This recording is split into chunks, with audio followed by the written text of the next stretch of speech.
સરદાર સરોવર ડેમમાંથી 3 દિવસ પહેલા નર્મદા નદીમાં છોડાયેલા પાણીએ ભરૂચ શહેરમાં તબાહી મચાવી હતી। શહેરમાં પૂરના પાણી ઓસરતા જ શહેરમાં તબાહીના દ્રશ્યો જોવા મળ્યા હતા।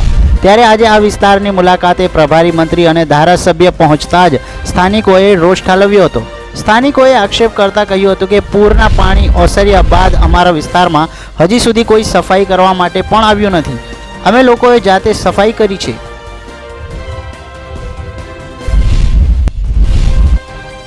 चाहे बहुत मोटा अधिकारियों ने गाड़ी गई अमे उभेला तो अपन એવું નહીં પૂછતા કે તમને શું પ્રોબ્લેમ છે ને ચાઈલા ગયા ગાડી ફેરવી ને તો અમારો જે લોકો જોવા નુકસાનની ભરપાઈ કરે તો કોઈ કરી નહીં શકે।